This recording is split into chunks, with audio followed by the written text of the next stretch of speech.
Cloud computing மற்றும் டெவாப்ஸில் முழுமையாக தேர்ச்சி பெற ஆர்வம் உள்ளவரா நீங்கள்? இந்தியாவிலேயே முதல் முறையாக இகாஸ் கிளவுட் 1-to-1 மற்றும் குழு முறையிலும் அனுபவம் மிக்க பயிற்சியாளர்களால் ஆன்லைன் வழியாக வகுப்புகளை வழங்குகிறது. தினசரி மற்றும் வாராந்திர பயிற்சி வகுப்புகள் மூலம் கிளவுட் மற்றும் டெவாப்ஸ் சான்றிதழ்களை பெறலாம். மேலும் தொடர்பு கொள்ள www.ecascloud.com என்ற இணையதளத்தில் பார்வையிடுங்கள். அதாவது உங்களுடன் ஸ்டாலின்னு இப்போ கடைசியாக முடிய போகிற 8 மாதத்துக்குள்ள சொல்கிறாருன்னா, இதுவரைக்கும் அவர் யாரோட ஸ்டாலினாக இருந்தார், எங்கே இருந்தார், என்ன செய்து கொண்டிருந்தார்? எதிர்க்கட்சி தலைவர் அவர்கள் சொல்வது போல் பொம்மை முதல்வராக இருந்தாரா, திடீர்னு இப்போ அந்த பொம்மை உயிர் பெற்றுட்டா, இப்படியெல்லாம் பல கேள்விகள் எழுது. மக்கள் பிரச்சனைகள் என்ன நடக்குதுன்னே தெரியாமல் ஒரு தனி உலகத்தில் இருந்தார். தன் பிள்ளையோட படம் எப்படி போயிட்டு இருக்குங்கிறதெல்லாம் கேட்டு தெரிஞ்சுக்கிட்டவர் மக்களுடைய நிலை என்ன, ஒவ்வொரு துறை வாரியாக நம்ம கொடுத்த வாக்குறுதிகளாம் நிறைவேற்றிட்டோமா, காலை உணவு திட்டம் வரைக்குமே அதிமுக ஆட்சி காலத்தில் உருவாக்கப்பட்ட திட்டம் தான். புதிதாக ஒரு திட்டம் திமுகவால் உருவாக்கப்பட்டதுன்னு ஏதாவது ஒரு திட்டம், நானும் பல இடங்களில் விவாதங்கள்லாம் மேற்கொள்ளும் போது திமுககாரங்களை பார்த்து கேட்குறேன். ஒரு திட்டம்னா அவங்க சொல்கிறது இந்த 1000 ரூபாய் கொடுக்குறோம், அதையும் இலவச பஸ், இது இரண்டை தவிர அவர்களால் வேறு எந்த திட்டங்களையுமே சொல்ல முடியலை. மாதம் 1000 ரூபாய் கொடுத்துட்டு கூட துரைமுருகன் அவர்கள் என்ன சொன்னார் தெரியுமா? மேடையில் இருந்து சொல்கிறாரு, நீங்கள் யாருக்கிட்ட வேணாலும் ஃபோன் பேசலாம், ஜாலியாக ஊர் சுற்றலாம், அம்மாவுக்கு 1000 பொண்ணுக்கு 1000, இப்படி இழிவாக பேசக்கூடிய மைண்ட் செட், அது மாதிரியான ஒரு நோக்கம் உடையவர்கள் தான் திமுகவினர். இல்ல எல்லாருக்கும் 1000 ரூபாய் மாசம் கொடுக்குறாங்க, அது இம்பாக்ட் ஏற்படுத்தாதா பெண்கள் மத்தியில? அது 28 மாசம் கழிச்சு தாங்க கொடுத்தாங்க, எடுத்த உடனே ஆட்சிக்கு வந்த உடனே கொடுக்கலையே. அந்த 28 மாசத்துக்கும் சேர்த்தா கொடுத்தாங்க, அல்லது இப்ப புதிதாக கொடுக்க போறவங்களுக்கு 50 மாசத்துக்கு சேர்த்து கொடுக்க போறாங்களா? அதுவும் கிடையாது. இல்ல இப்போ இது இரண்டுமே கிடையாது தானே.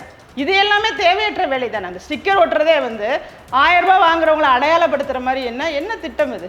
இதெல்லாம் என்ன உங்களோட பிரச்சார யுக்தி அப்படிங்கிறதுக்கு ஒரு எல்லை வேண்டாமா? உண்மையாக திமுகவுடைய அடிப்படை சித்தாந்தமே ரவுடிசம் தான். அதனால மக்களுக்கு திமுகவினரை பார்த்தாலே ஒரு பயம் இருக்கும். அதுவும் குறிப்பாக பெண்களை சொல்ல போனால் நிறைய பெண்கள் இவங்கள்ட்ட ஏன் வம்புன்னு சொல்லிட்டு ஆதார் கார்டு கேட்டால் கொடுத்துக்கிறது, ஸ்டிக்கர் ஒட்டுறியா ஒட்டிட்டு போ, நீ போன பிறகு கிழிச்சு போட்டுக்கிறோம் அப்படிங்கிற ஒரு மனநிலை. மனதார இன்னைக்கு பெண்கள் ஆண்கள் யாராக இருந்தாலும் புதிதாக போய் திமுகவில் இணைவாங்கன்னா நிச்சயமாக இணைய மாட்டாங்க. தேர்தல் பிரச்சாரத்துக்கு IAS அதிகாரிகளை பயன்படுத்துகிறாங்க. நேரடியாக சொல்கிறேன், இவர்களுடைய திமுகவுக்கு பிரச்சாரம் செய்வதற்காக மூத்த திறமையான நேர்மையான IAS அதிகாரிகள் வாயிலாக வாக்குகளை சேகரிக்க முயற்சி செய்கிற ஒன்று தான். எலெக்ஷனுக்கு செலவு கிட்டத்தட்ட 1 லட்சம் கோடி கூட பண்ண தயாராக இருக்கு திமுகங்கிற தகவல் எங்கு பார்த்தாலும் பேசுபொருளாக இருக்கு. 1 லட்சம் கோடி? ஆமா.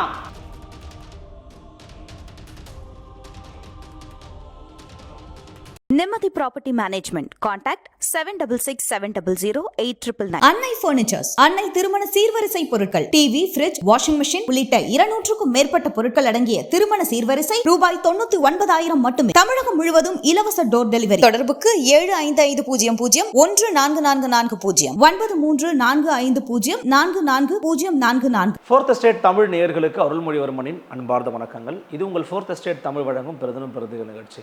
இன்றைக்கு நம்மோடு இணைந்திருக்கிறார் அனைத்து மக்கள் அரசியல் கட்சியின் தலைவர் மரியாதைக்குரிய திருமிகு ராஜேஸ்வரி பிரியா அவர்கள். வாரங்களோட சிறப்பு நேர்காணல். வணக்கம் மேடம். வணக்கம். எப்படி இருக்கீங்க? நல்லா இருக்கேன். மிக்க மகிழ்ச்சி உங்களை 2 நாள் கழிச்சு மீட் பண்றதுல. சந்தோஷம். அண்மையில் தொடர்ச்சியாக பார்த்துருப்பீங்க அனைத்து மக்கள் அரசியல் கட்சியினுடைய பயணம் எப்படி போய்கொண்டிருக்கிறது. இந்த களத்தில் உங்களுடைய பதிவு இருக்குமா? எப்படிப்பட்ட களமாக இந்த தேர்தல் காலத்தை பார்க்குறீங்க? இப்போ தான் களத்தில் நிறைய பொறுப்பாளர்கள் நியமனம் நடந்துட்டு இருக்கு தமிழகம் முழுவதும். நிச்சயமாக வருகின்ற தேர்தலில் நம்மளும் ஒரு மக்கள் பிரதிநிதியாக வரணுங்கிற முயற்சியில் இறங்கி செயல்பட்டு இருக்கோம். மனமார்ந்த வாழ்த்துக்கள் தெரிவிச்சுக்கிறோம். நன்றி. குறிப்பாக ரீசெண்டாக பார்த்துருப்பீங்க, உங்களுடன் ஸ்டாலின் அப்படிங்கிற ஒரு திட்டத்தை அமல்படுத்தி அதை காமராஜர் பிறந்த அன்னைக்கு துவங்கி வச்சிருக்கிறாரு.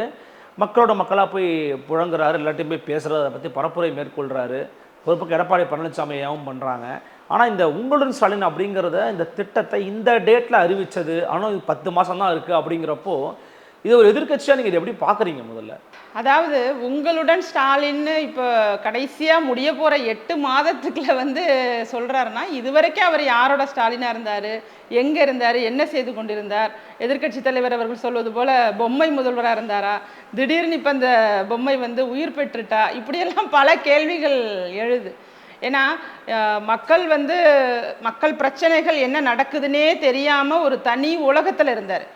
தன் பிள்ளையோட படம் எப்படி போயிட்டு இருக்குங்கிறதெல்லாம் கேட்டு தெரிஞ்சுக்கிட்டவர் மக்களுடைய நிலை என்ன, ஒவ்வொரு துறை வாரியாக நம்ம கொடுத்த வாக்குறுதிகளாம் நிறைவேற்றிட்டோமா, இவங்க சொல்கிற மாதிரி நாங்கள் 1,00,000 கோடி குறைகளை தீர்த்துட்டோம், இது எல்லாமே கட்டுக்கதை, பொய்கள். எல்லாம் குப்பை தொட்டியில் கிடந்ததையும் குப்பையில் கிடந்ததையும் மனுக்கள் எல்லாம் கிடந்ததை மக்களே பார்த்தாங்க. அப்படி இருக்கும்போது இப்போ போய் அவங்க உங்களுடன் ஸ்டாலின் அப்படின்னு சொல்கிறது முழுவதுமாக மக்களை ஏமாற்றுவதற்கான ஒரு முயற்சி தான் நடந்தது. எப்படி எண்டில் வந்து நம்ம இன்னும் அதிகமாக நல்லது செய்யணும் அப்படிங்கிறதுக்காக தானே முதலமைச்சர் கொண்டு வரதா சொல்கிறாங்க. ஃபார் எக்ஸாம்பிள் நீங்கள் பார்த்தீங்கன்னா பெண்களுக்கு உரிமை தொகையாக இருக்கட்டும், 1000 ரூபாய் வந்து மாணவர்களுக்கு கொடுக்குறதா இருக்கட்டும், காலை சிற்றுண்டியாக இருக்கட்டும், நான் முதல்வன் திட்டமாக இருக்கட்டும், இப்படி பல திட்டங்கள் பண்ணிட்டு தானே இருந்திருக்கிறாரு திரு ஸ்டாலின் அவர்கள். இந்த திட்டங்கள் எல்லாமே நீங்கள் பார்த்தீங்கன்னா இப்போ புதுசாக ஒரு திட்டம் வந்ததுன்னா எதுவுமே இல்லைங்க. காலை உணவு திட்டம் வரைக்குமே அதிமுக ஆட்சி காலத்தில் உருவாக்கப்பட்ட திட்டம் தான். புதிதாக ஒரு திட்டம் திமுகவால் உருவாக்கப்பட்டதுன்னு ஏதாவது ஒரு திட்டம், நானும் பல இடங்களில் விவாதங்கள் எல்லாம் மேற்கொள்ளும் போது திமுககாரங்களை பார்த்து கேட்குறேன், ஒரு திட்டம்னா அவங்க சொல்கிறது இந்த 1000 ரூபாய் கொடுக்குறோம், அதையும் இலவச பஸ், இது 2ஐ தவிர அவர்களால் வேறு எந்த திட்டங்களையுமே சொல்ல முடியலை.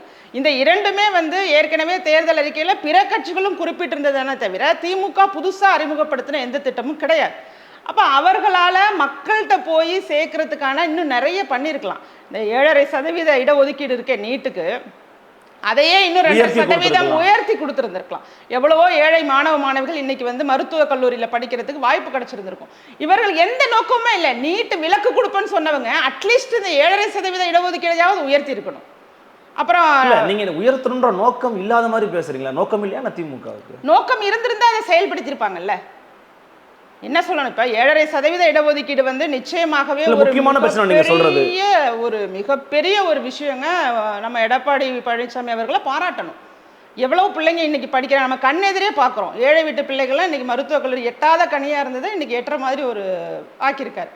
இவர்களிடம் வந்து இந்த பொய் சொல்லணும், ஏமாற்றணும், ஏமாற்றி பொய் வாக்குறுதிகளை கொடுக்கணும், இதில் தான் கவனம் செலுத்தினாங்க. இன்னைக்கு பெண்களுக்கு கிடைக்கக்கூடிய பல நல்ல திட்டங்களை நீக்கிட்டாங்க. தாலிக்கு தங்கம் போன்ற திட்டங்களை எல்லாம் நீக்கிட்டாங்க. இல்லை, அதான் குழந்தைகளுக்கு மாசம் 1000 ரூபாய் கொடுக்குறோமே, எந்த குழந்தைகளுக்கு? அந்த திட்டத்தில் இப்போ தாலிக்கு தங்கத்தை தான் அப்படி மாத்திட்டு தான் சொல்றாங்க. தங்கத்தோட விலை வேரி ஆகிட்டே போகுது. தங்கத்தோட விலை இன்னைக்கு இருக்கிற 1 கிராம் இன்னைக்கு 10,000 ரூபாய் கிட்ட நெருங்குது. அப்போ தங்கத்தோட விலை அப்படிங்கிறது மாறிக்கிட்டே இருக்கும்போது ஏழைகளுக்கு அது வாங்க முடியாத ஒரு நிலை இருக்குல்ல. நீங்க எல்லாருக்குமான ஒரு திட்டமாக இருக்கணும்ல. மாதம் 1000 ரூபாய் கொடுத்துட்டு கூட துரைமுருகன் அவர்கள் என்ன சொன்னார் தெரியுமா? மேடையில இருந்து சொல்றாரு, நீங்க யாருக்கிட்ட வேணாலும் ஃபோன் பேசலாம், ஜாலியா ஊர் சுத்தலாம், அம்மாவுக்கு 1000 பொண்ணுக்கு 1000, இப்படி இழிவாக பேசக்கூடிய மைண்ட் செட், அது மாதிரியான ஒரு நோக்கம் உடையவர்கள் தான் திமுகவினர். இப்போ நீங்கள் அந்த 1000 ரூபாய் கொடுக்கறது அப்படிங்கிறது சரி பரவாயில்ல, அது கொடுக்கறது ஓகே. ஆனால் இந்த திட்டத்தை நீங்கள் இதுக்கு ஒரு மூடு விழா பண்ணிட்டு தான் இன்னொரு திட்டம் கொண்டு வரீங்க. அந்த திட்டத்தை காம்பன்சேட் பண்ணி பார்த்தா இதுலேருந்து பார்த்தா இதில் 3ல் 1 பங்கு தான் இதுக்கு நீங்கள் ஸ்பெண்ட் பண்ணுறீங்க. இதுக்கு ஸ்பெண்ட் பண்ணுறதை விட நீங்கள் வந்து மகப்பேருக்காக அதிமுக காலகட்டத்தில் எவ்வளவு சலுகைகள் கொடுத்தாங்க பெண்களுக்கு. பெண்களுக்கு கொடுத்த சலுகைகள் எல்லாமே பறிக்கப்பட்டிருக்குன்னு தான் சொல்லணும் திமுகவோட பீரியட்ல. இல்லை, எல்லாருக்கும் 1000 ரூபாய் மாசம் கொடுக்குறாங்க, அது இம்பாக்ட் ஏற்படுத்தாதா பெண்கள் மத்தியில்? அது 28 மாசம் கழிச்சு தாங்க கொடுத்தாங்க. எடுத்த உடனே ஆட்சிக்கு வந்த உடனே கொடுக்கலையே. அந்த 28 மாசத்துக்கும் சேர்த்தா கொடுத்தாங்க, அல்லது இப்போ புதிதாக கொடுக்க போறவங்களுக்கு 50 மாசத்துக்கு சேர்த்து கொடுக்க போறாங்களா? அதுவும் கிடையாது இல்லை. இப்போ இது 2மே கிடையாது தானே. இதுவும் இல்லை அதுவும் இல்லை. அப்போ மக்களை ஏமாற்ற வேண்டும். ஏமாற்றுவதற்கான, அதாவது எதிர்கட்சி வந்து கொடுத்த ஃபோர்ஸில் தான் ஏன் இன்னும் 1000 கொடுக்கல, ஏன் இன்னும் 1000 கொடுக்கலன்னு சொல்லி ஒரு அழுத்தத்தை கொடுத்த போது தான் இவங்க அந்த திட்டத்தையே இம்ப்ளிமெண்ட் பண்ணுறாங்க. அதுவும் எப்படின்னா ஈரோடு தேர்தல் முடிந்த பிறகு தான் அதை இம்ப்ளிமெண்ட் பண்ணுறாங்க. அதுக்கப்புறம் எம்பி எலெக்ஷன் வருதுங்கிறதுனால அது கொஞ்சம் வேகமாக செயல்படுத்துகிறாங்க. எம்பி எலெக்ஷன் அப்போ கூட அனைவருக்கும் ஏன் கொடுக்கலங்கிற ஒரு கேள்வி இருக்குது. இன்றைக்கு வரைக்கும் அது இருக்குது. அனைவருக்கும்னு சொல்லிட்டு, அனைத்து மகளிருக்கும்னு சொல்லிட்டு ஏன் கொடுக்கலங்கிற கேள்வி இன்றளவும் இருக்குது. ஏன்னா மாமியாருக்கு வருது மருமகளுக்கு வரல, அல்லது மருமகளுக்கு வருது மாமியாருக்கு வரல. இன்னைக்கு நீங்கள் அந்த ஸ்டிக்கர் எடுத்துகிட்டு போய் வீடு வீடாக நீங்கள் 1000 ரூபாய் வாங்குறீங்களான்னு ஸ்டிக்கரை ஓட்டலான்னு பார்க்குறீங்க. இது எல்லாமே தேவையற்ற வேலை தானே. அந்த ஸ்டிக்கர் ஓட்டுறதே வந்து 1000 ரூபாய் வாங்குறவங்களை அடையாளப்படுத்துற மாதிரி என்ன திட்டம் இது? இதெல்லாம் என்ன உங்களோட பிரச்சார யுக்தி அப்படிங்கிறதுக்கு ஒரு எல்லை வேண்டாமா? இல்லை, ஓரணியில் தமிழ்நாடு அப்படிங்கிறதன் மூலமா எல்லா மக்களையும் கிட்டத்தட்ட வந்து பார்த்தீங்கன்னா 50 லட்சத்துக்கும் மேலே வந்து திமுக உறுப்பினர்களாக புதுசாக சேர்த்துருக்கிறதா சொல்கிறாங்க. அது ஒரு பெரிய அச்சீவ்மெண்ட் தானே. அது ஓரணியில் தமிழ்நாடுங்கிறப்ப இவ்வளோ பேர் சேர்ந்துருக்குறாங்களே திமுகவில். சேரலைங்க. அதான் பெண்கள் சொல்றாங்களே, நாங்க சேரவே இல்லை, எங்களை வந்து தானாகவே, அதாவது அழுத்தம் கொடுத்து இணைக்கிற மாதிரி, நீங்க ஆதார் கார்டை கொடுங்க, உங்களுக்கு கட்சி உங்க ஃபோன் நம்பரை கொடுங்கன்னு சொல்லி ஒரு எப்படி மிரட்டுறதுன்னு வச்சுக்கலாம். நாம் அதை வந்து ஜென்டில் வேர்ட்லாம் யூஸ் பண்ண முடியாது. உண்மையாக திமுகவுடைய அடிப்படை சித்தாந்தமே ரவுடிசம் தான். அதனால மக்களுக்கு திமுகவினரை பார்த்தாலே ஒரு பயம் இருக்கும். அதுவும் குறிப்பாக பெண்களை சொல்லப்போனால் நிறைய பெண்கள் வந்து இவங்கள்ட்ட ஏன் வம்புன்னு சொல்லிட்டு ஆதார் கார்டு கேட்டால் கொடுத்துக்கிறது, ஸ்டிக்கர் ஒட்டியா ஒட்டிட்டு போ, நீ போன பிறகு கிழிச்சு போட்டுக்கிறோம் அப்படிங்கிற ஒரு மனநிலை, இது மாதிரியான ஒரு மனநிலையில் பெண்கள் இருக்காங்க. இவர்கள் வலுக்கட்டாயமாக கட்சிக்குள்ளே சேர்க்கறது, வலுக்கட்டாயமாக நாங்கள் இத்தனை பேர் கோடியில் இருக்கோம், பல கோடியில் இருக்கோம்னு சொல்லி அவங்க பொய் சொல்கிறதற்காக பண்ணுற விஷயம் தானே தவிர, மனதார இன்னைக்கு பெண்கள் ஆண்கள் யாராக இருந்தாலும் புதிதாக போய் திமுகவில் இணைவாங்கன்னா நிச்சயமாக இணைய மாட்டாங்க. இன்னைக்கு நடக்கக்கூடிய பிரச்சனைகள் அவ்வளவு பிரச்சனைகள். இன்னைக்கு வேலை வாய்ப்பு கிடையாது, மாணவர்களுக்கு கொடுக்கப்பட்ட வாக்குறுதிகளை அவங்க நிறைவேற்றலை, கல்வி கடன் போன்ற விஷயத்தில் அரசு ஊழியர்களை ஏமாத்திட்டாங்க, ஆசிரியர்களுக்கு பழைய ஓய்வூதிய திட்டம் கொடுக்கல, இப்படி நம்ம அடுக்கி கொண்டே போகலாம். பல்வேறு விஷயம் பொய் வாக்குறுதிகளை கொடுத்ததுனால இன்னைக்கு மக்கள் மத்தியில் அவர்களுக்கு நல்ல பெயர் கிடையாது. இப்போ ஒரே ஒரு விஷயம்தான் பண்ண முடியும், விளம்பரம். அந்த விளம்பரத்தை எப்படி பண்றது, எதன் மூலமாக பண்றது, யார் மூலமாக பண்றது அப்படிங்கிறதுனால தான் இப்போ புதிதாக 4 மூத்த IAS அதிகாரிகளை கூட செய்தி தொடர்பாளர்னு சொல்லி அறிவிச்சு. இல்லை, அது வந்து அரசு சட்ட விதிகள் இருக்கு, அப்படி பண்ணலாம். குறிப்பாக வந்து இந்த 1000 ரூபாய் திட்டத்தில் மக்களுக்கு வந்து ஒரு சந்தேகம் இருக்கலாம், மற்ற விஷயங்கள் சந்தேகம் இருக்கலாம். இதுக்கெல்லாம் வந்து ஒரு கிளாரிஃபிகேஷன் கொடுக்கட்டும். அமுதாவா இருக்கட்டும், அல்லது வந்து ககன்தீப் சிங் பேடி அவர்களாக இருக்கட்டும், இப்படி பல மூத்த IAS அதிகாரிகளை நியமிச்சது வந்து இதான் ஃபர்ஸ்ட் டைம் இந்த ஹிஸ்டரின்னு சொல்றாங்க தமிழக அரசிலேயே.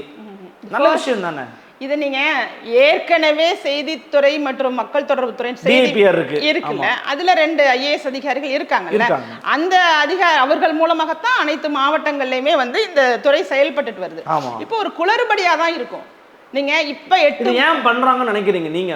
அப்போ ஒரு நேர்மையான மூத்த அதிகாரிகளை வைத்து அரசாங்கத்தோட திட்டத்தை இப்ப நீங்க தேர்தல் பிரச்சாரத்துக்கு பயன்படுத்த பார்க்க விளம்பரம்ன்றீங்க. தேர்தல் பிரச்சாரத்துக்கு IAS அதிகாரிகளை பயன்படுத்துறாங்க. நேரடியா சொல்றேன், இவர்களுடைய திமுகவுக்கு பிரச்சாரம் செய்வதற்காக மூத்த திறமையான நேர்மையான IAS அதிகாரிகள் வாயிலாக வாக்குகளை சேகரிக்க முயற்சி செய்யற ஒன்றுதான். இதை நீங்க 3 வருஷத்துக்கு முன்னாடி பண்ணிருக்கலாமே. இப்ப 8 மாதத்துக்கு முன்னாடி வந்து நீங்க 4 பேரை நீங்க சரி உண்மையிலேயே நீங்க மக்களுக்காக தான் செஞ்சீங்கன்னா இதை நீங்க ஏன் 3 வருஷத்துக்கு முன்னாடி பண்ணல? ஏன் ஆட்சிக்கு வந்து 6 மாதத்துல பண்ணிருக்கலாமே? அப்ப இனிமேல் போட போற திட்டங்களை பற்றி கிளாரிஃபை பண்ண போறாங்களா, அல்லது இதுவரை உள்ள திட்டத்தை வந்து அவங்க வந்து மக்கள் மத்தியில் எடுத்துட்டு போறாங்களா? இது ரெண்டுக்கும் டிஃபரன்ஸ் இருக்கு பாருங்க. இப்ப இதுக்கு முன்னாடி பண்ணினதெல்லாம் இப்பதான் எடுத்துட்டு போறாங்கன்னு சொன்னா அதுக்கு பேர் என்ன? அந்த திட்டங்கள் சரியான முறையில செயல்படுத்தப்படல, மக்கள் பயன்பெறவில்லை அப்படிங்கறத வெளிப்படையாக திமுக ஏற்றுக்கொண்டதுதான் இதற்கு மீனிங். ஏன்னா புதுசா திட்டங்கள் நீங்க பார்க்கலாம், 6 மாதத்துக்கு முன்னாடி எல்லாம் புதிய திட்டங்கள்லாம் பெரிய திட்டங்கள் கொண்டு வர முடியும். இன்னொரு காபந்து கவர்மெண்ட் வந்துச்சுன்னா அமல்படுத்தவும் முடியாது. தேர்தல் நெருங்கும் போது அதெல்லாம் முடியாது. அப்ப முழுவதுமாக இப்ப என்ன ஒத்துக்கிறாங்கன்னா நிர்வாகத்தில் சீர்கேடு இருக்குங்கிறத ஒத்துக்கிறாங்க. நிர்வாக சீர்கேடு காரணமாக என்ன ஏகப்பட்ட கடன் வாங்கியிருக்காங்க. கிட்டத்தட்ட 9 லட்சம் கோடியை தாண்டி கடன் இருக்கு. 9 லட்சம் கோடி கடன் இருக்கு. அப்போ அந்த கடன் தொகைகள்லாம் எதுக்காக வாங்கியிருக்காங்க, என்ன வாங்கியிருக்காங்க, அதில் மக்களுக்கு எவ்வளோ கொடுத்துருக்காங்க, இந்த இப்போ 1000 ரூபாய் கொடுக்கறதுக்கு எவ்வளோ நிதி ஒதுக்கியிருக்காங்க, நிவாரணத்துக்கு எவ்வளோ நிதி ஒதுக்கியிருக்காங்க, இந்த நிவாரணங்கள்லாம் சரியாக போயிருக்கா, இது எல்லாமே வந்து கேள்விக்குறி தான். இல்லை நீங்கள் இவ்வளோ சொல்கிறீங்க, ஆனால் சமூக வலைதளங்கள்லாம் வந்து பார்த்தீங்கன்னா உங்களுடன் ஸ்டாலின் அப்படின்னு எப்படி திமுக வந்து சூப்பராக பண்ணுறாங்க அப்படின்னு வட இந்தியாவில் இருக்கிறவங்களாம் அதை பற்றி மெச்சு பேசுகிறாங்களே மேடம், அதெல்லாம் நீங்கள் பார்த்தீங்களா? அதை தான் கரெக்டாக சொல்கிறீங்க, நாங்களும் அதை கவனிக்கிறோம். என்னென்னா இப்போ வந்து உண்மையாகவே ஒரு ஐடி விங் எல்லா கட்சியிலையுமே இருக்குது, எல்லா கட்சிக்குமே இருக்குதுன்னு வச்சுக்கிங்களேன். அவங்க கட்சியுடைய செயல்பாடுகளையும் மற்றவற்றையும் எடுத்துக்கொண்டு போய் மக்கள் மத்தியில் சேர்க்கிறதே இருக்குது. ஆனால் திமுகவுக்கு மட்டும்தான் வெளி மாநிலத்திலேருந்து மொழி தெரியாதவங்கெல்லாம் தமிழ்நாட்டை பற்றி பேசுகிறதுக்கு வராங்க அப்படின்னா அது முழுவதுமாக செட் செய்யப்பட்டது. பணத்திற்காக அவங்கள பெய்டு எம்ப்ளாயியாக யூஸ் பண்ணி தான் அவங்களால ப்ரொமோஷன் பண்ண முடியுது. இங்கே இயற்கையாக ஆட்கள் கூட உங்களுக்கு கிடைக்கல அப்படின்னு தான் எடுத்துக்கணும். ஆமாம், நானும் பார்த்து வச்சேன். அந்த ட்விட்டர்லாம் பார்க்கும்போது அதில் வர்ற பெயர்கள்லாம் பார்த்தா பயங்கரமால இருக்குது. என்ன பிட்டு சர்மாவா, வேணா போய் பார்க்கட்டும், அவங்கள மக்களே பார்க்கட்டும். டாக்டர் நிமோ யாதவ், இவரெல்லாம் யாரு, தமிழ்நாட்டுக்கும் அவங்களுக்கு என்ன சம்பந்தம்? இவங்க வந்து உங்களுடன் ஸ்டாலினை வந்து எடுத்துகிட்டு போகிறதுக்கு இவங்கெல்லாம் யார் அப்படிங்கிறதெல்லாம் கேள்விக்குறி தானே முழுவதுமாக. ஏன்னா சம்பாரிச்சிட்டாங்கங்க நிறையா. கிட்டத்தட்ட ஒரு அரசு ஒரு கட்சி வந்து பிஆர் ஒர்க்குக்காக இவ்வளவு தூரம் செலவு பண்ணுவாங்க நீங்க நம்புறீங்களா? கண்டிப்பா பண்ணுவாங்க. இனிமேல் இப்ப நீங்க இதுக்கே எப்படி சொல்றீங்க? எலெக்ஷனுக்கு செலவு கிட்டத்தட்ட 1 லட்சம் கோடி கூட பண்ண தயாரா இருக்கு திமுகங்கிற தகவல் எங்க பார்த்தாலும் பேசுபொருளா இருக்கு. 1 லட்சம் கோடி? ஆமா. ஏன்னா முன்னாள் அமைச்சர் அந்த துறை ஃபைனான்ஸ் அமைச்சர் இருக்காரு, அவர் ஏற்கனவே சொன்னாரு. என்ன சொன்னாரு? ஆமா, அவர் என்ன சொன்னாரு? 30,000 கோடி அடிச்சிட்டாங்கன்னு சொன்னாரு. அப்பவே அவர் குரல் இல்லன்னா மறுத்துட்டாரே மேடம். அவரு மறுக்கலங்க. அதெல்லாம் மறுத்தாலும் நமக்கு தெரியாதாங்க. ஏன் அப்புறம் துறை மாத்துனாங்க? அவரையே நிதித்துறை அமைச்சரா வச்சிருக்க வேண்டியதானே? முதலமைச்சருடைய ப்ரெரோகேட்டிவ், அவரோட தனிப்பட்ட உரிமை சார்ந்தது. அவரை விட திறமைசாலியா அப்படிங்கிற மாதிரி தான் அந்த துறையை செலக்ட் பண்ணி அவர் அமெரிக்கால இருந்தவர், அவர் ஃபினான்ஸ் டிபார்ட்மெண்ட்ல இந்த அளவுக்கு இருந்திருக்காருன்னு சொல்லி தானே கொடுத்தீங்க. அப்ப திருப்பி மாத்துறீங்கன்னா அவரோட பேச்சு எங்கே பார்த்தாலும் பரவலாக எல்லார்ட்டையும் போன பிறகு என்ன பண்ணுறதுன்னு தெரியாமல், ஏன்னா அவர் கொஞ்சம் மதுரையில் ரொம்ப ஸ்ட்ராங்கான ஆளாக இருக்கிறதுனால அமைச்சர் பதவியிலிருந்து நீக்க முடியாது. அதுக்காக தகவல் தொழில்நுட்பத்துறை கொடுத்தாங்க. அதுக்கு மாற்றி நீங்கள் போட்டீங்க. எல்லா மக்களுக்கு தெரியுங்க, எல்லாமே தெரியும். இன்னைக்கு 1 லட்சம் கோடி கூட செலவு பண்ண தயங்காமல் திமுக இருக்கு களத்தில்.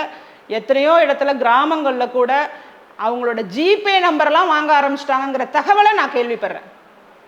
கிராமங்களில் உங்களோட ஜிபே நம்பர் வாங்குறாங்க. காதணி விழா நாங்கள் நடத்துகிறோம், அதன் மூலமாக பணப்பட்டுவாடா பண்ணுறோம். எந்த பெரிய குழந்தைக்கு பெரிய பிள்ளைக்கு கூட காதணி விழா பண்ணுறதுக்கு தயாராகிட்டு இருக்கு. சொல்றீங்க களம் அப்படி மாறி அவ்வளவு இன்னைக்கு அவர்களால் வந்து நல்ல செயல்களாலையும் திட்டங்களாலையும் மக்களை வந்து திருப்திப்படுத்த முடியலை, நிர்வாகம் பண்ண தெரியல, சட்ட ஒழுங்கு சீர்கேடு, பெண்களுக்கு பாதுகாப்பு இல்லை, போதைப் பொருள் கலாச்சாரம் சகஜமாக நமக்கெல்லாம் தெரியாத சூடமைன் மெத்தபெட்டமைன் இன்னும் பல வார்த்தைகளை எல்லாம் கேள்விப்பட்டிருக்கோம். இந்த ஆட்சியில தான். இதுவரைக்கும் இல்லையான்னு கேட்காதீங்க, இருந்தது. ஆனா இந்த அளவுக்கு இல்லை. 8% இருந்தது, இன்னைக்கு 24% மாறி இருக்கு போதைப் பொருள் புழக்கம் மாணவர்கள் பள்ளி மாணவர்கள் மத்தியிலையும் கல்லூரி மாணவர்கள் மத்தியிலையும்.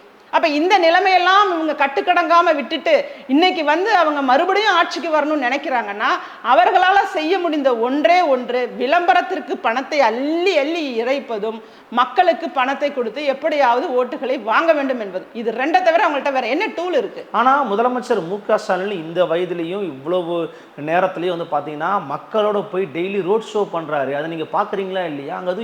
அங்க ஏதாவது ஒரு தாக்கம் தெரிஞ்சிருக்கணுமே. நேற்று எல்லா இடத்துக்கும் போறாரு, கை கொடுத்துறதுல போறாரு முதலமைச்சர் மு.க. ஸ்டாலின். எடப்பாடி ஐயா மாதிரி தான் அவரும் போறாரு. நீங்க வித்தியாசத்தை கவனிக்கணும். இவர் பண்ற ரோட் ஷோல எதுவுமே இயற்கையெல்லாம் நடக்காது. ஏன்னா அது செயற்கையாக வந்த கூட்டம். நீங்க அதே வந்து எதிர்கட்சி தலைவர் அவர்கள் பிரச்சாரத்துக்கு போகும்போது அங்க இயற்கையா நிறைய நல்ல சம்பவங்கள்லாம் நடக்கு. என்னன்னா எப்பன்னா நீங்க வருவீங்கன்னு ஒரு லேடி கேட்குறாங்க. வந்துடுறேம்மா, சீக்கிரமா வந்துடுறேங்கிறார். இதுக்கும் அதுக்குள்ள வித்தியாசத்தை சொல்றேன். இப்போ இவர்கள் கூட்டம் அப்படிங்கிறது அப்படியே எப்படி நிற்கணுமோ, அப்படி எந்த இடத்துல நிற்கணும், எப்படி நிற்கணும், என்ன சொல்லணும், என்ன பண்ணணும் அப்படிங்கிறது எல்லாம் சொல்லிக் கொடுக்கப்பட்டு திமுகவோட ரோட் ஷோ நடக்குது. இது ஒரு படம் மாதிரி தான். அவங்களுக்கு அந்த சினிமா அரசியல் தான் அவர்களுடைய அரசியல். அதனால் அது பாணியில் அவங்க இருக்காங்க. ஏடிஎம்கே பொறுத்த வரைக்கும் இன்னைக்கு பிரச்சாரத்தை பார்க்குறோம். தேர்தல் பிரச்சாரம் எவ்வளோ மக்கள் கூடுறாங்க. கட்சிக்காரவங்க மட்டும் கூடல, பொதுமக்களும் கூடுறாங்க. பொதுமக்கள் கூட்டம் இருக்குன்றீங்க? நிச்சயமாக பொதுமக்கள் கூட்டம் இல்லைன்னா இந்த அளவுக்கு கூட்டத்தை நீங்க வந்து இது வந்து தயார் பண்ணி ஏற்பாடு செய்த கூட்டமே கிடையாது. இயல்பாக இயற்கையாக நிறைய பேர் வராங்க, அவங்க பிரச்சனைகளை சொல்றாங்க, மனு கொடுக்குறாங்க. அடுத்த ஆட்சிக்கு நீங்க வரும்போது இதை பண்ணி கொடுங்க, நிறைய விஷயங்கள் பொதுமக்கள் வாயிலாக கலெக்ட் பண்றாங்க. அதனால இதற்கும் அதற்கும் ஏகப்பட்ட வித்தியாசம். இப்ப என்ன பண்றதுன்னு தெரியாம புதுசா ஸ்ட்ராட்டஜி தான். அந்த மருமகன் எதிர்கட்சி தலைவர் அவர்கள் சொன்னது மாதிரி சபரீசன் அவர்களுடைய ஸ்ட்ராட்டஜி பிளான் பண்றதுக்கு ஒரு டீம் வச்சுக்கிட்டு அந்த டீம் என்னென்னலாம் சொல்லுதோ அதையெல்லாம் பண்ணுவோன்ட்டு தான் ஒரு பள்ளிக்கூடத்துல பாவடிவத்துல உட்காரணும்னு ஒரு திட்டம் போட்டு. ஐயோ, ஒரு முயற்சி தானே. என்னங்க முயற்சி? ஒரு பேசிக் நாலேஜ் வேண்டாமா? ஒரு சோஃபாலேயே, ஒரு எல் ஷேப் சோஃபாலேயே நாம இடம் வசதி கம்மியா இருந்தா ஒரு டிவி கூட பார்க்க முடியலங்க. இப்படி திரும்பி தான் பார்த்து எவ்வளவு நேரம் திரும்பி பார்க்க முடியும்? நரம்பு வலிக்காதா, கழுத்து வலிக்காதா? ஒரு கிட்டத்தட்ட 7 மணி நேரம் 8 மணி நேரம் அந்த பசங்க கிளாஸ் கவனிக்கணும்னா எப்படி உட்காந்து கவனிப்பாங்க? இந்த அடிப்படை கூட ஒரு விஷயத்த செயல்படுத்துறதுக்கு முன்னாடி விஷுவலைஸ் பண்ணோம்னாவே அதை பத்தின ஒரு நாலேஜ் கிடைக்கணும். இல்லை, கேரள அரசு அதை பண்ணாங்க. ஒரு திரைப்படத்தை பார்க்குறாங்க, அதை கேரளா கவர்மெண்ட் பண்ணுறாங்க. கேரளா கவர்மெண்ட் பண்ணுறாங்களே திரைப்படத்தில் இந்த மாதிரி நல்லா காட்டுக்கணும் நம்மளும் பண்ணுவோம் ட்ரை பண்ணியிருக்காங்க, அப்புறம் தான் திருப்பி வாங்கிட்டாங்கல்ல. ப்ராக்டிக்கல் டிஃபிகல்ட்டிஸ் இருக்குல்ல, திருப்பி நீங்கள் எதை தான் வாங்குவீங்க? 12 மணி நேரம் வேலை பார்க்கணும்னு சொன்னதையும் திருப்பி வாங்குறீங்க, திருமண மண்டபத்தில் குடிக்கலான்னு சொல்லி மது அருந்தலான்னு சொல்லி போட்டதையும் நீங்கள் திருப்பி வாங்குறீங்க. உங்களோட திருப்பி வாங்குறதுங்கிறத மக்கள் பார்க்குறாங்கல்ல, அப்போ உங்களுக்கு முன்னாடியே தோணாதா? இப்போ இந்த 12 மணி நேரம் வேலைக்காக எவ்வளவோ போராட்டங்கள், 8 மணி நேரம் தான் வேலை பார்க்கணும். கலைஞர் கருணாநிதி அவர்களுக்கே அதில் பெரிய பங்கு இருக்கு. எத்தனையோ தொழிற்சங்கங்கள் போராட்டம் பண்ணி இது திரு வ.உ. சிதம்பரம் பிள்ளை அவர்கள் காலத்திலேயே பெரிய போராட்டங்கள் எல்லாம் தொழிற்சங்கங்கள் வாயிலாக ஏற்படுத்தி இந்த 8 மணி நேரம் வேலையை கொண்டுட்டு வந்ததை எந்தவித சிந்தனை இப்போ ஒரு தலைவராக இருந்தால் அது தெரியணுமா இல்லையா? இந்த 8 மணி நேரம் வேலைக்காக பல்வேறு தலைவர்கள் பல்வேறு காலகட்டத்தில் போராடி இருக்காங்க. அப்ப இந்த பேச்சுக்கே இடமில்லை, இதை நீங்க எடுத்துட்டு கூட வராதீங்கன்னு சொல்றவங்க தான் உண்மையான மக்களுக்கான முதல்வர். இல்ல அவருக்கு தெரியாம கொண்டு வந்துட்டாங்கன்னு. அவருக்கு தெரியாம கொண்டு வந்து அவர் ஏன் இங்க முதல்வரா இருக்காரு? இது இன்னும் ஒரு அபத்தமான ஒரு பதிலா இருக்கு. தெரியாம இப்படி பண்ண முடியும்? தெரியாம பண்ணா இப்ப நாட்டில் நிறைய விஷயம் அவருக்கே தெரியாம நடக்குது அப்படின்னு சொன்னா அவர் முதல்வராக இருக்கிறதுக்கு அர்த்தமே கிடையாது. இல்ல ஒரு கஸ்டடியல் டார்ச்சர்ல ஒரு தம்பி மரணம் அடைகிறாரு, ஃபோன் பண்ணி சாரிமான்னு கேட்கிறாரு. இவ்வளவு தூரம் நெருக்கமா இருக்கிறார் முதலமைச்சர், ஆனா எடப்பாடி பழனிசாமி ஐயா அப்படி இல்லை அப்படின்னு சொல்றாரு ஆ ராஜா. அது உங்களுக்கு பதில் இருக்கா உங்கள்கிட்ட? அதாவதுங்க, தப்ப முழுவதுமாக ஏற்றுக்கொண்டு முதல்ல அவங்க நடவடிக்கை எடுத்ததெல்லாம் நீங்க பார்த்தீங்க. அந்த தம்பி அஜித்குமார் அவர்கள் இறந்த பிறகு 5வது நாள் தான் அங்கே உள்ள அமைச்சர் பெரிய கருப்பன் அவரே போறாரு. இந்த பிரச்சனை பூதாகரமாக ஆரம்பிக்கும் போது தான் 3வது நாள் 4வது நாள் அப்போ தான் வந்து நடவடிக்கைகள் எடுக்கிறதுக்கெல்லாம் முயற்சி எடுக்கிறாங்க. அப்போவும் காவல்துறையில் உள்ளவங்களை காப்பாற்றுவதற்கு தான் திமுக முயற்சி எடுத்திருக்கு. இதுவே அதிமுக ஆட்சியில் நடந்தப்ப யாரும் காப்பாற்ற நினைக்கல. யார் தவறு செய்தாங்களோ அவங்களுக்கு வந்து தண்டனை வாங்கி கொடுக்கணும், அதன் அடிப்படையில் தான் திரு எடப்பாடி அவர்களுடைய ஆட்சியில் இருந்தது. ஜெயராஜ் பெண்ணிக்ஸை சிபிஐக்கு மாற்றினாரு. ஆமாம், சிபிஐக்கு மாற்ற சொல்லி இமீடியட்டாக மாற்றுறாங்க. இவங்க எல்லாமே அழுத்தம் கொடுக்கப்பட்டு மக்கள் மத்தியில் அது பேசுபொருளாக மாறின பிறகு தான் சாரி சொன்னது.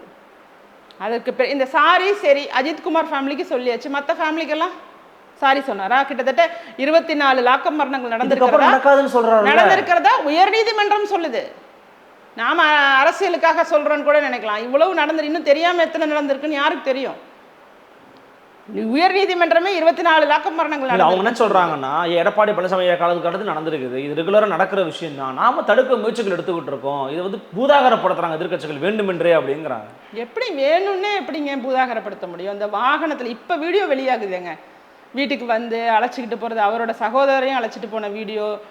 இந்த மாதிரிலாம் பார்க்கும்போது நமக்கு என்ன மாதிரியான எண்ணம் இருக்கும்? நீங்கள் மனித மிருகமாக மாறி நீங்கள் இவ்வளவு தூரம் ஒரு உயிரை வாங்குற அளவுக்கு பண்ணியிருக்கீங்கும் போது இது அங்கங்கே நடக்குது அப்படின்னு சொல்கிறதெல்லாம், இங்கே பல்பீர் சிங்னு ஒருத்தர் பல்ல பிடுங்கினாருங்கும் போதே நீங்கள் உஷாராக இருக்கணும்ல. நீங்கள் எல்லா இடத்துலையுமே ஒரு மரணம் நடக்கும்போது அடுத்து நடக்காமல் இருக்கிறது, நடக்காமல் பார்த்து கொள்வது தானேங்க நல்ல அரசாக இருக்க முடியும். அது 24 தடவை நடந்துட்டு 25வது தடவை நடக்க பிறகுதான் நீங்கள் இனிமேல் நடக்காதுன்னு சொல்கிறீங்கன்னா இந்த அரசோட நிலை என்ன, அவங்களோட நிர்வாகத்திறன் என்ன? அதே மாதிரி தான் கள்ளச்சாராய மரணமே. இப்போ கள்ளக்குறிச்சியில் நடக்கிறதுக்கு முன்னாடி மரக்காணத்தில் இறந்து போனாங்க, கிட்டத்தட்ட 19 பேர்கிட்ட மரணம் நடந்தது. அப்போவே நீங்கள் கவனம் செலுத்தி இந்த மாதிரியான கள்ளச்சாராயத்தெல்லாம் ஒழிக்கணும்னு ஒரு தனிப்படை அமைத்து நீங்கள் வந்து சிறப்பாக செயல்பட்டுருந்தீங்கன்னா 70-80 பேர் இறந்து போகிறத தடுத்துருக்கலாம்ல. அப்போ இந்த இடங்கள்ல தான் மக்கள் இன்னைக்கு கடும் கோபத்தில் இருக்காங்க. உங்களுடைய ஆட்சி மேலே எங்களுக்கு நம்பிக்கை இல்லை, உங்களுக்கு ஆட்சி செய்வதற்கான தகுதி இல்லை. நீங்கள் எங்களை ஏன்னா ஒரு இடம் 2 இடம் இல்லை, இன்னைக்கு விலைவாசி உயர்வு எடுத்துக்குங்க, வரி உயர்வு எடுத்துக்குங்க, எல்லாமே அதிகம்.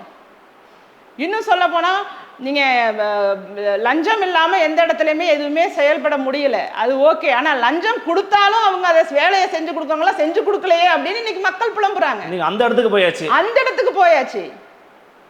சரி, இவங்க கேட்ட பணத்தை தான் கொடுத்துட்டோம், அப்படியுமே வேலை நடக்கலை அப்படிங்கிற மாதிரியான இடத்துல இன்னைக்கு ஆட்சி நடக்குது. இதெல்லாம் நான் சொல்லலை, நான் மக்களோடு மக்களாக நாங்கள் இருக்கும்போது மக்கள் வாயிலாக அவங்க சொல்றது அவங்களுக்கு பதிலாக நான் பேசுறேன். இல்லை, அந்த ஆன்டி இன்கம்பன்சி இருந்தால் 2021 ஜெயிச்சவங்க 2024 வெற்றி பெற்றாங்க.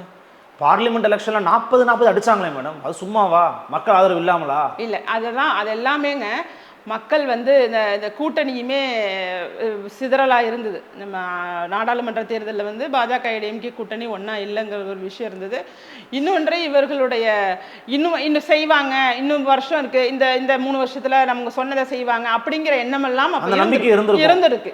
அரசு ஊழியர்களுக்காக இருக்கட்டும், மற்றவர்களுக்காக இருக்கட்டும், இன்னும் 2 ஆண்டு காலம் ஆட்சி இருக்குது, அதுக்குள்ளே நமக்கு கொடுத்த வாக்குறுதி தற்காலிக பணியாளர்கள் இவங்க எல்லாருமே வந்து எப்படியாவது நமக்கு செஞ்சு கொடுத்துருவாங்கங்கிற ஒரு எண்ணம் இருந்திருக்கும். ஆனால் இப்போ இல்லை. இதுதான் வித்தியாசம்.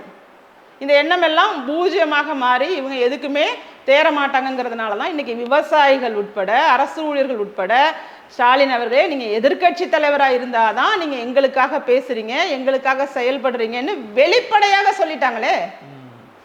நீங்கள் உங்களை கண்டிப்பாக நாங்கள் எதிர்க்கட்சி தலைவராக்குறோன்னு சொல்லிட்டாங்க. அப்புறம் எதிர்க்கட்சியினுடைய கூட்டணி, குறிப்பாக அவர் நேற்று பேசும்போது எடப்பாடி பழனிசாமி வந்து பாட்டாளி மக்கள் கட்சி குறித்து பேசும்போது ஒரு பலத்த ஒரு வரவேற்பு கரகோஷம் வந்துச்சு கிரவுண்டில். அவங்க இந்தியாவில் தான் இருக்காங்க, வருவாங்கன்ற மாதிரி சொல்கிறாரு. எதிர்க்கட்சி கூட்டணி இன்னும் வலிமையாகணுன்ற எண்ணம் உங்களுக்கு இருக்கா, அல்லது இப்போ இருக்கிறத இன்னும் கொஞ்சம் வலிமையாக நம்புறீங்களா? இல்லை, வலிமையாகணுங்கிறது தானேங்க. எப்பவுமே வந்து கூட்டணி அப்படிங்கிறது தேர்தலுக்கான கூட்டணி தானே. இதில் ஒன்றும் கொள்கை கூட்டணி, சித்தாந்த கூட்டணிலாம் கிடையாது. திமுக கொள்கை கூட்டணி தானே சொல்கிறாங்க. விசிகா இருக்கு, காங்கிரஸ் இருக்கு. அவங்களோட நாடகம் எல்லா இடத்துலையுமே செல்லும். அவங்க எல்லா இடத்துலையுமே அவங்க பேசுறது எல்லாமே நாடகம். இவங்களை பொறுத்த வரைக்கும் தெளிவாக திரு எடப்பாடி பழனிசாமி அவர்கள் சொல்கிறாங்க, கூட்டணி என்பது தேர்தலுக்காக வைப்பது, இது ஒரு தேர்தல் அடிப்படையிலான கூட்டணி. அப்படிங்கும்போது இதில் வலுவாக்குறதுக்கு யார் எல்லாம் வரணுமோ அவங்க எல்லாம் வந்து கூட்டணி இன்னும் எல்லாருமே சேர்ந்தது தான் நல்லாயிருக்கும். ஆனால் வந்து அமித்ஷா அவர்கள் பேசின பேச்சு அதுதான் வந்து தொடர்ச்சியாக அபூகமம் ஆகிக்கிட்டே இருக்குது. கூட்டணி ஆட்சின்னு சொல்கிறாரு, எடப்பாடியை பேர சொல்ல மாட்டேங்கிறாரு, எப்படின்னு தொடர்ச்சியாக பூகம்பங்கள் பிறந்துக்கிட்டே இருக்குது. இல்லைங்க, அது வந்து இங்கே வந்து யார் தலைமையிலான கூட்டணின்னு ஒன்று இருக்குது. சட்டமன்ற தேர்தல் அவரே வந்து சொல்லிட்டு தான் போனார், எடப்பாடி பழனிசாமி தான் சொல்லிட்டு போனார். சட்டமன்ற தேர்தல் அப்படிங்கும் போது அது அதிமுக தலைமையிலான கூட்டணி அப்படிங்கும் போது இது போன்ற தகவல்களை எல்லாம் அதிமுகவில் இருந்து கொடுத்தாதான் நீங்கள் அதை வந்து ஒரு செய்தியாக நீங்கள் கன்வெர்ட் பண்ணணுமே தவிர மற்றதை நம்ம வந்து கன்வெர்ட் பண்ண முடியாது.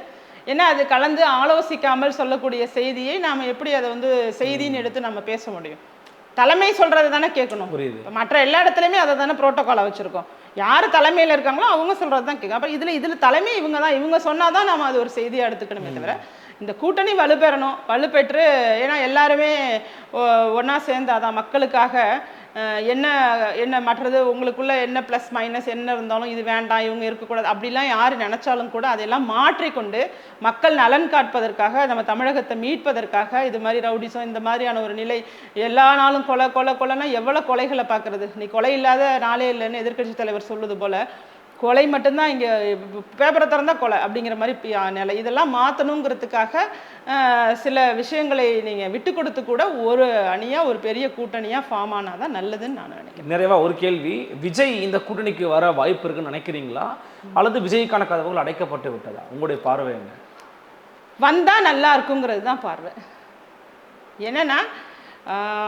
ஏன்னா என்னை பொறுத்த வரைக்கும் நான் வந்து நடிகர்கள் இப்போ உள்ள விஜய் நிறைய விமர்சனம் வச்சிருக்கிறீங்க அவர் மேலே. ஆமாம், அரசியல் அப்படிங்கிறத நான் வேறு விதமாக இளைஞர்கள் மத்தியில் அரசியலை வந்து பயிற்சி கொடுக்கணும், அரசியலை வேறு மாதிரி பார்க்கணுங்கிற இடத்துல நான் இருக்கேன். ஏன்னா ஒரு தனி மனிதரை நம்பி ஒரு தனி மனிதருக்கானது அரசியல் கிடையாது இன்றைய காலகட்டத்துக்கு.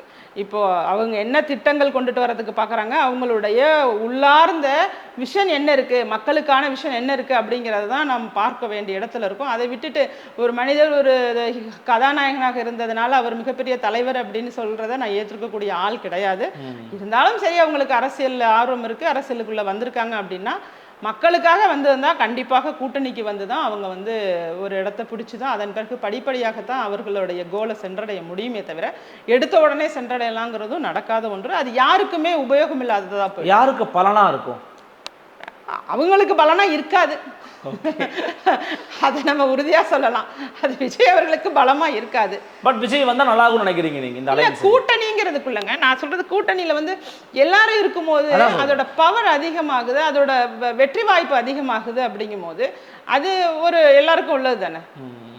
பொறுத்திருந்து பார்க்கலாம். இப்போ தனியாக இருந்து பண்ணும்போதுங்க அது வந்து ஒரு சுயநலத்திற்கானதாக மாறிடும். இப்போ நான் முதல்வராக வேண்டும் என்பதற்காகவே நான் அரசியலுக்குள்ளே வரேன், எனக்கு ஒரு பதவி ஒரு பொசிஷனுக்காக தான் நான் வந்திருக்கேன் அப்படிங்கிறதுக்கும் நான் மக்களுக்காக வந்திருக்கேங்கிறதுக்கும் வித்தியாசம் இருக்கு. அது ஒரு ஆம்பிஷன் இருக்கலாமே, அவர் முதலமைச்சர் ஆசை இருக்கலாம், எல்லாருக்குமே இருக்குல்ல. ஆம்பிஷன் எல்லாருக்குமே இருக்கலாங்க, எல்லாருக்கும் இருக்கலாம், ஈவன் எனக்கு கூட இருக்கலாம், அதுலலாம் நான் தவறு சொல்லலைங்க. அந்த ஆம்பிஷன் இருக்கட்டும். ஆனால் அதற்கான பாதைன்னு ஒன்று இருக்குல்ல, அதற்கான நீங்கள் எடுத்த உடனே 20வது ஸ்டெப்பில் போய் நிற்க முடியாதுல்ல. ஸ்டெப் பை ஸ்டெப் உங்களுக்கு புகழ் இருக்கலாம், உங்களுக்கான வெளிச்சம் இருக்கு, மக்கள் கூட்டம், ரசிகர்கள் கூட்டம் இருக்கு. மக்கள் கூட்டம் இல்லை, ரசிகர்கள் கூட்டம் இருக்கு. நீங்கள் ரெண்டையும் வித்தியாசப்படுத்துங்க. அந்த கூட்டத்துக்கு வர்றவங்க எல்லாம் ஓட்டு கிடையாது. சென்னையில் அவ்வளோ பெரிய கூட்டத்தை கூட்டிட்டாரே மேடம், இப்போ ஓட்டு கிடையாது. அது அவரை பார்க்கணும்னு வர்றவங்க, திரையில பார்த்தவங்க தரையில பார்க்கணுமே அப்படிங்கிறதுக்காக ஓடோடி வந்து நான் 5 மணி நேரம் வெயிட் பண்ணி காலமாக அந்த சினிமா மோகம் அப்படிங்கிறதையும் நம்மளையும் பிரிக்க முடியாதுங்க. அதனால அதை போய் நம்ம வந்து தேர்தலோட நீங்க மிக்ஸ் பண்ணி பார்க்குறதே பெரிய பெரிய ஆபத்துங்கிறத போக போக புரிஞ்சுக்குவாங்க. ஓகே. ஏன்னா இந்த தேர்தல் களம் அப்படிங்கிறது சாதாரண விஷயம் கிடையாது, சாதாரணமே கிடையாது. அதனால அது போக போக புரிஞ்சுக்குவாங்க. அவங்க கூட்டத்தை பார்த்தா அது வந்து ஒரு விஆர் மாதிரி, விர்ச்சுவல் ரியாலிட்டி தான் அது. நீங்கள் காணல் நீர் மாதிரி தான், காணல் நீரும் தண்ணி மாதிரி தான் இருக்கும். அதனால் அதை நீங்கள் வந்து இது பண்ணிக்க தேவையில்லை. இருக்கட்டும், அவங்களோட கற்பனை என்ன வேணாலும் இருக்கட்டும். ஆனால் அதற்கானது வந்து இந்த ஸ்டெப்லாம் கூட்டணிக்குள்ளே வந்து அதற்கு அடுத்த முயற்சிகளில் இறங்கும் போது தான் அது சிறப்பாக இருக்குங்கிறது தான் என்னோட பார்வை. அது அவங்க கதவு அடைக்கப்பட்டதா, அவங்க நோக்கம் என்ன, குறிக்கோள் என்ன. இப்போ தனியாக நின்னாங்கன்னா எல்லாருக்குமே ஒரு சந்தேகம் வரும்.